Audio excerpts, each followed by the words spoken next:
Hi guys.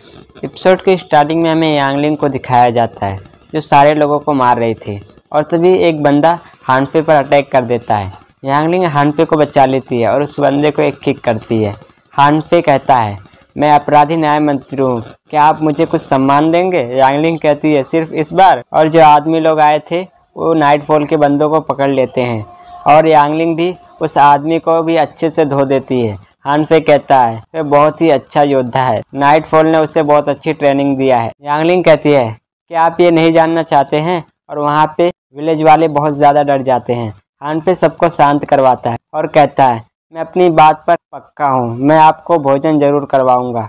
सारे लोग बहुत खुश हो जाते हैं। नेक्स्ट सीन में हमें हानफे और उन तीनों को एक जगह पे दिखाया जाता है। हानफे कहता है 9 गुण सही नहीं है, उसमें में से 3 गुण 6 गुण सही है।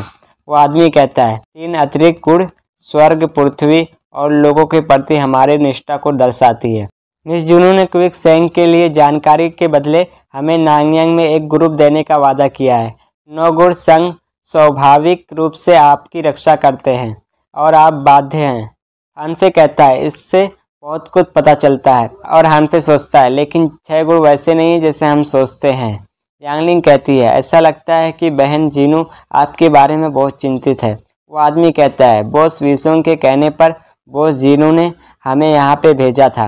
नानयांग में सभी गिरोह को एक साथ करने के लॉर्ड विसोंग ने मदद किया था। और हमें फ्लैशबैक में दिखाया जाता है उस आदमी को जिसे यांगलिंग ने अभी अभी पकड़ा है।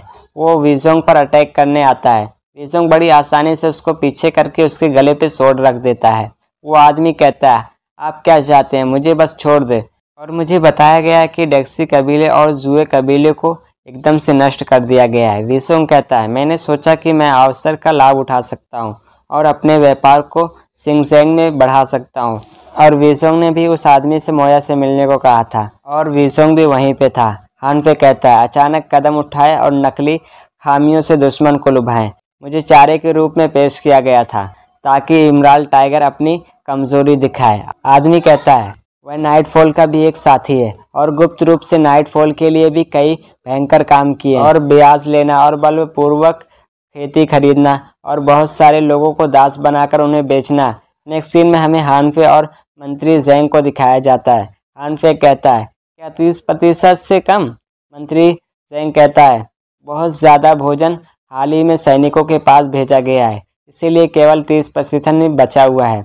हानफे कहता है, सेना का राशन नानयांग के लिए राशन पहुंचाने में हमें देर नहीं करना चाहिए। ऐसे में हमें राष्ट्रीय खजाना बचत का उपयोग करना चाहिए और हमें बाजार से भोजन खरीद कर उन्हें भेजना चाहिए। मैं तुरंत इसकी सूचना राजा को दूंगा। मंत्री जेंग उसको रोकता है।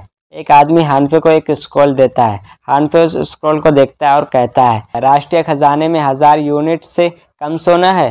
हानफे कहता है, लेकिन कुछ ही समय पहले तो बहुत सारे 5000 यूनिट सोने थे। मंत्री जेंग कहता है, वह पैसा राजा के जन्मदिन समारोह में लिए गए हैं जिसकी देखभाल खुद चौथे राजकुमार कर रहे हैं। नेक्स्ट सीन में हमें हानफे को दिखाया जाता है जो फोर्थ प्रिंस से मिलने आया हुआ था।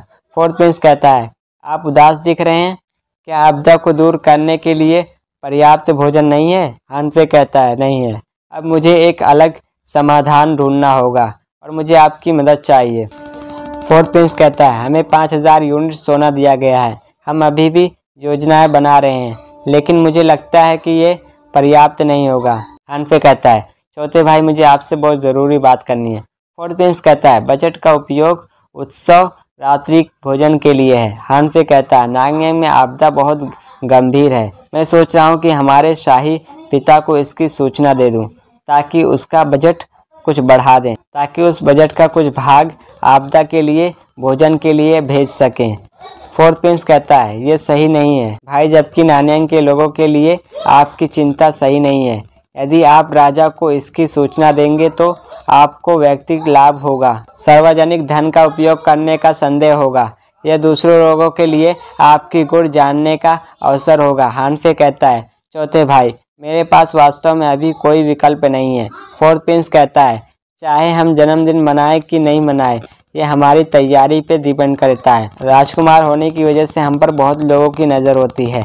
अगर कुछ हम गलत करते हैं तो केवल हम अपमानित नहीं होंगे, बल्कि हमारे शाही पिता और हान राज्य को भी दोष लगेगा। और उत्सव के लिए बजट का मैंने वित्तीय मंत्री द्वारा किया जाता है। यदि कोई परिवर्तन होता है तो उसके बाद भी फिर से गिना जाता है।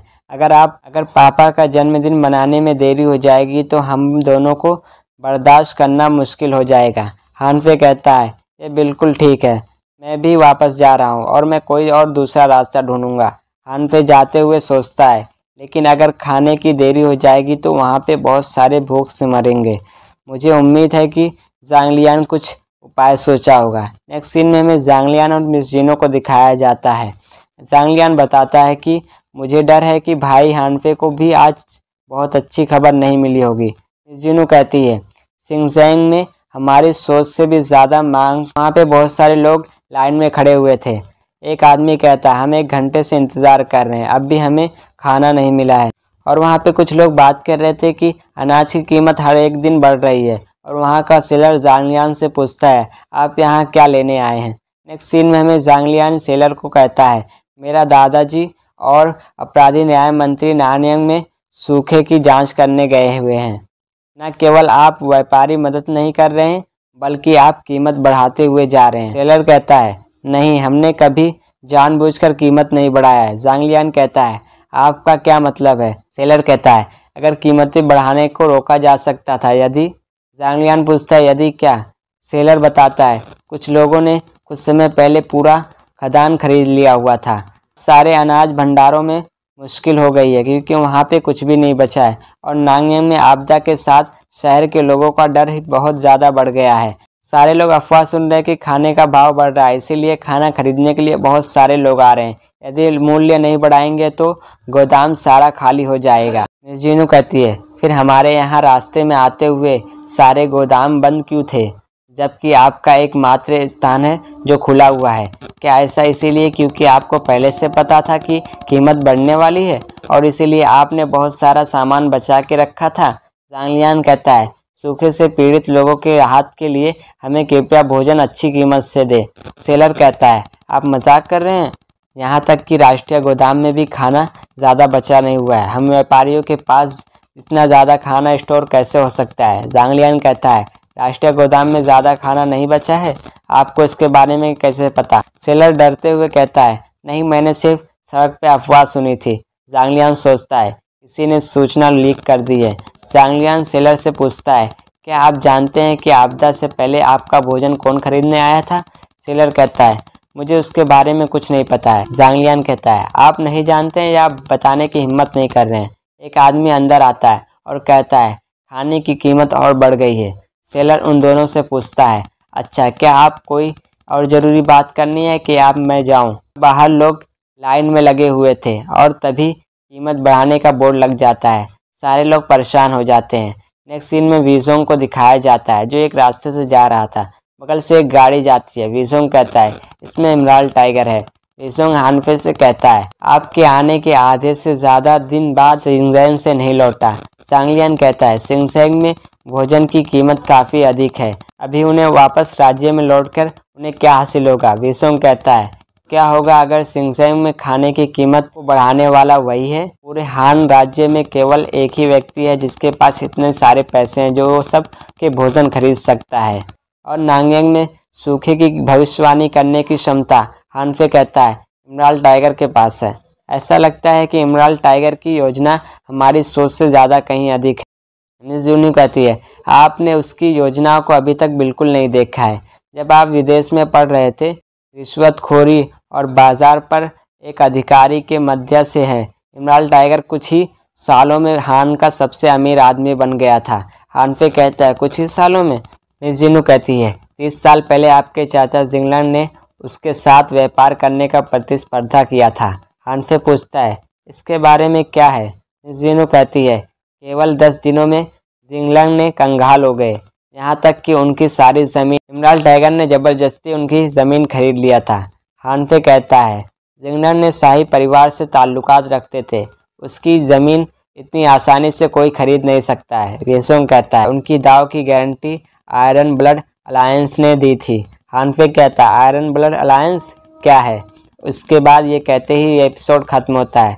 जिसने मेरा पिछला एपिसोड नहीं देखा है वो जाके देख लें, और प्लीज़ मेरे चैनल को सब्सक्राइब करें और लाइक करें जो मेरे चैनल पे न्यू है। वीडियो में कोई प्रॉब्लम हो रहा है तो मुझे बता दें, और मुझे न्यू सीरीज़ कौन सी लानी चाहिए वो भी कमेंट में दे दें।